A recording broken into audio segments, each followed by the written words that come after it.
السلام عليكم ورحمة الله وبركاته. من المعروف إن أي خلية نحل بيكون موجود فيها ملكة، وبتكون هي المسؤولة عن كل كبيرة وصغيرة جوه الخلية، بتنظم المهام والأنشطة اللي مطلوب من كل نحلة إنها تعملها، ومن غير الملكة الخلية ممكن تنهار حرفيا. لكن هل يا ترى عمرك سألت نفسك قبل كده هي ملكة النحل دي بيختاروها إزاي؟ في انتخابات جوه الخلية يعني ولا إيه؟ ولا هل أكتر نحلة بتشتغل وتعمل مجهود هي اللي بتترقى وتبقى ملكة؟ ويا ترى لو دخلنا خلية نحل وسرقنا الملكة بتاعتهم هيحصل ايه؟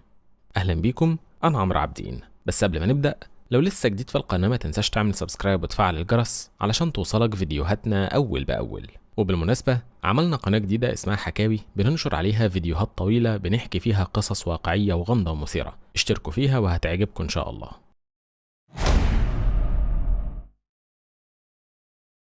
مجتمع النحل بيتكون من 3 عناصر رئيسية: الشغالات، الذكور، والملكة، وكل واحد منهم بيكون ليه تركيب جسماني معين ووظائف معينة. الشغالات مثلا هم أهم عضو في مملكة النحل، هم اللي بيكونوا شايلين الخلية على كتافهم حرفيا، بيبنوا الخلية، بينظفوا المكان، بيعملوا العسل، بيلقحوا الزهور، وبيربوا اليرقات الصغيرة ويغذوهم، بل وبيحرسوا الخلية من أي اعتداء خارجي. وجسم النحلة الشغالة من جوه بيكون موجود فيه معدة إضافية علشان صناعة العسل، وغدد لعابية فائقة الدقة. ده غير إن في نهاية جسمها موجود سلاحها المميز، إبرة الوخز، وهو السلاح اللي بتستخدمه الشغالات علشان تحمي الخلية. وبيعيشوا مدة أقصاها 7 أسابيع في الصيف وحوالي 20 أسبوع في الشتاء.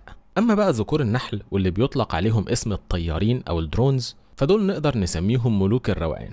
ذكر النحل ما بيعملش أي مجهود خالص، ولا بيعمل شمع، ولا بيعمل عسل، ولا بيبني خلية، ولا أي حاجة، لدرجة إنه حتى ما فيش في جسمه إبرة الوخز، يعني ما بيدافعوش حتى عن الخلية. أمال بيعملوا إيه؟ وظيفتهم كلها بتقتصر على تلقيح الملكة. وذكر النحل بيعيش مدة بتتراوح من 30 ل 55 يوم، ومش بيظهر إلا في الصيف في موسم التزاوج. أما بقى ملكة النحل فنقدر نعرفها بسهولة من وسط الخلية حتى لو فيها آلاف الشغالات، وده ببساطة لأن حجمها بيكون كبير جدا مقارنة بيهم. طولها بيكون حوالي ضعف طول الشغالات، ده غير إن لونها بيكون مميز كمان. وأما وظيفتها فبجانب إنها بتنظم المهام جوه الخلية، فوظيفتها الأساسية هي وضع البيض، وده لأن الملكة هي الأنثى الوحيدة في الخلية اللي عندها مبايض مكتملة النمو. والملكة بتتزاوج مع الذكور مرة واحدة بس في أول حياتها، وبتخزن ملايين الحيوانات المنوية في جسمها، وبتحتفظ بيهم جوه محفظة مخصوصة اسمها السبرماتيكا. وكل فترة تطلع شوية حيوانات منوية من اللي هي محتفظة بيهم، وتخصب بيهم البويضات اللي جسمها بينتجها. وبتقدر الملكة إنها تضع حوالي 2000 بيضة في اليوم الواحد على مدار سنوات بدون توقف، وده لأن ملكة النحل بتقدر تعيش لأكتر من 5 سنين. وعلشان كده الملكة تعتبر هي كل النحل اللي موجود في الخلية حرفيا، سواء الشغالات أو الذكور، كبار أو صغار. طب دلوقتي بعد ما عرفنا الهيكل الاجتماعي بتاع الخلية، السؤال المهم برضو، ملكة النحل دي تم اختيارها ازاي؟ الإجابة الغريبة على السؤال ده هي إن ملكة النحل بتتربى وبتنشأ عن طريق الشغالات. يعني إيه؟ لما ملكة النحل الموجودة في الخلية بتكبر في السن أو تضعف أو التخصيب بتاعها يقل، بتبدأ الشغالات تختار حوالي 20 بيضة مخصبة من اللي موجودين داخل الخلية، ويبدأوا يبنوا حواليها خلايا مخصوصة اسمها الخلايا الملكية. بتكون خلايا معمولة من الشمع، اسطوانية، وحجمها أكبر شوية من الخلايا العادية. ولما البيض يتحول ليرقات، يبدأوا يأكلوا اليرقات دي أكل معين اسمه الغذاء الملكي. والغذاء الملكي ده بتنتجه الشغالات عن طريق غدد لعابية موجودة في دماغهم، وبيكون عبارة عن مادة لزجة قيمتها الغذائية عالية جدا، غني بالبروتين والفيتامينات والمعادن والسكريات. وبيحطوه حوالين اليرقات الصغيرة اللي المفروض هيبقوا ملكات بعد كده، واليرقات تفضل تتغذى عليه. الغذاء الملكي ده بقى هو العامل الأساسي اللي بيحدد إذا كانت البيضة المخصبة دي هتبقى ملكة ولا شغالة، وده لأن البيض المخصب كله بيبقى واحد وزي بعضه. لكن لو اليرقة اللي في البيضة أكلت عسل عادي أو رحيق من اللي في الخلية زي معظم اليرقات، هتتحول لشغالة.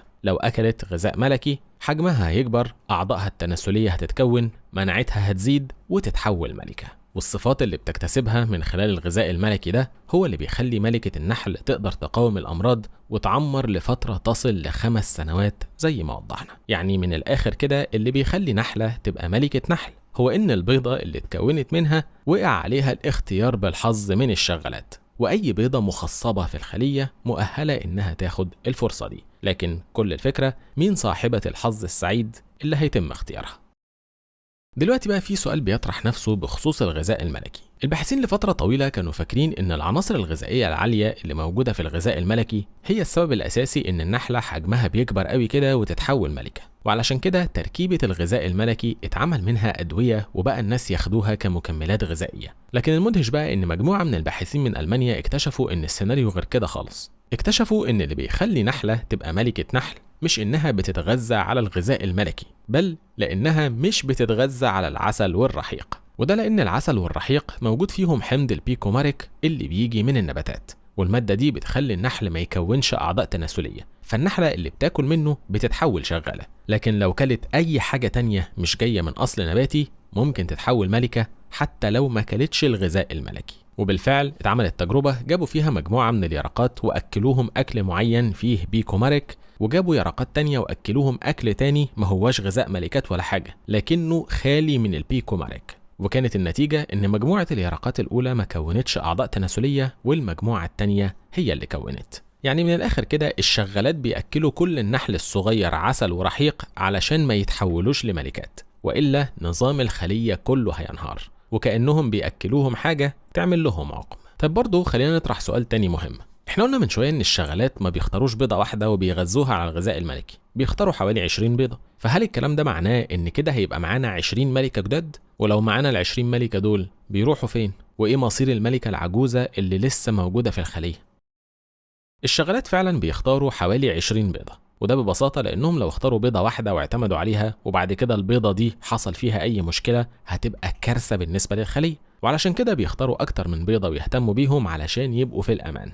واللي بيحصل بقى إن أول بيضة بتفقس بتكون هي صاحبة النصيب، لأن النحلة الأولى بمجرد ما تطلع من الشرنقة وتوصل لمرحلة البلوغ بتخرج بسرعة بره الخلية تتزاوج وترجع تاني، ولما بترجع بتقتل كل الملكات الصغيرة اللي ما زالوا في مرحلة اليرقة، وبكده يبقى مفيش ملكات غيرها في الخلية. ولو صادف إن في أكتر من ملكة وصلوا لمرحلة البلوغ في نفس الوقت بيحصل بينهم قتال لحد ما تتبقى ملكة واحدة بس هي اللي تستقل بالمنصب. طيب الملكة الأم الكبيرة في السن اللي لسه ما ماتتش دي بقى ممكن يحصل معاها أكتر من سيناريو. الملكة القديمة بعد المشوار الطويل اللي قضته في الخلية ممكن تتنازل عن العرش للملكة الصغيرة الجديدة، وبعدين تاخد مجموعة من الشغالات ويغادروا الخلية ويروحوا يعيشوا في مكان تاني. وممكن برضو الملكة الجديدة تسمح للملكة القديمة إنها تفضل موجودة في الخلية بشرط إنها تاخد ركن صغير تعيش فيه لحد ما تموت. وأما السيناريو الثالث المأساوي هو إن الملكة الجديدة أو حتى الشغالات نفسهم يتجمعوا على الملكة القديمة ويقتلوها ويخلصوا منها. أخيرا بقى بعد ما عرفنا المدعكة بتاعة ملكات النحل دي، يا ترى إيه اللي ممكن يحصل لخلية لو ملكة النحل اختفت فجأة؟ حيوان كلها، حصل مشكلة وماتت، أي حاجة.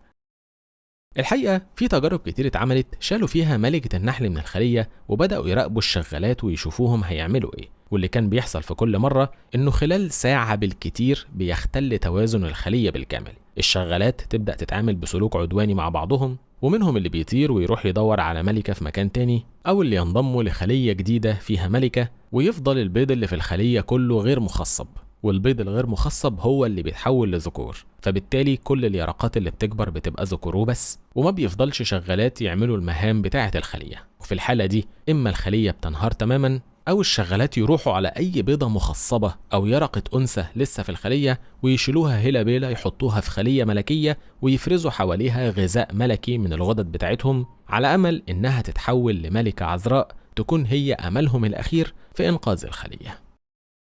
بس كده خلصنا. مين وصل لحد هنا؟ كل اللي وصلوا انتوا أجدع ناس. اعملوا لنا بقى لايك قبل ما تخرجوا علشان نعرف كم واحد وصل للآخر، وما تنسوش لو في سؤال بيجيلكم في نص الليل ومحيركم اكتبوه لنا في التعليقات تحت الفيديو علشان نجاوب عليه. سلام.